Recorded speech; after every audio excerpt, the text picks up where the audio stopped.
Hello everyone, welcome back to my blog. तो आज के ब्लॉग में हम लोग करने जा रहे हैं चोपता से तुंगनाथ तक का ट्रैक। चोपता से तुंगनाथ की दूरी लगभग 4 किलोमीटर है और इस ट्रैक को कंप्लीट करने में 3 से 4 घंटे का समय लगता है।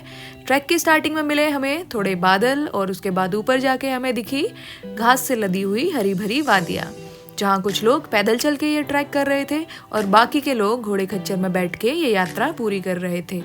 मेरा मानना है कि भले ही हमें समय ज्यादा लगे बट हमें अपने पैरों पे चल के ही ये यात्रा करनी चाहिए ताकि हमें ज्यादा पुण्य मिले। तुंगनाथ उत्तराखंड के गढ़वाल क्षेत्र में रुद्रप्रयाग जिले में स्थित है।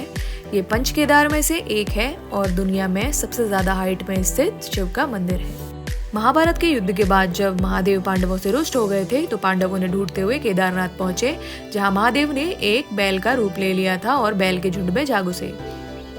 बैल का झुंड देखकर भीम अपने दोनों पैर फैलाकर खड़े हो गए। बैल का झुंड भीम के पैर के बीच से दूसरी ओर चला गया, पर एक बैल तब भी अपनी पहले की स्थिति में खड़ा था। भीम ने महादेव को पहचान लिया और जैसे ही वो उनकी तरफ जाने लगे, महादेव बैल के रूप में ही धीरे धीरे जमीन में धंसने लगे। भीम ने उनके कुबड़ को पकड़ लिया, जिस वजह से उनका वो भाग वहीं पे रह गया। इसलिए केदारनाथ का शिवलिंग कुबड़ के आकार का है और वहाँ महादेव के कुबड़ की पूजा की जाती है। जिस समय महादेव बैल के रूप में जमीन में धंसे, उनकी भुजाएं तुंगनाथ में प्रकट हुई, इसलिए तुंगनाथ में महादेव की भुजाओं की पूजा की जाती है। तुंग अर्थात भुजाएं।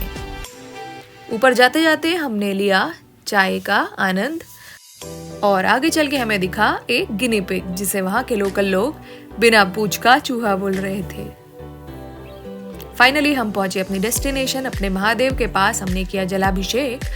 तुंगनाथ में महादेव की शिवलिंग के पीछे ही है विष्णु जी मूर्ति स्वरूप में और बगल में ही है माता पार्वती का मंदिर और गणेश जी का मंदिर। इसके अलावा थोड़ी ऊपर है भूतनाथ का मंदिर। तुंगनाथ से 1.5 किलोमीटर ऊपर है चंद्रशिला। ऐसा माना जाता है रावण के वध के बाद भगवान राम ने चंद्रशिला पे ही ध्यान किया था। और इसी के साथ खत्म होता है आज का हमारा व्लॉग। टाटा।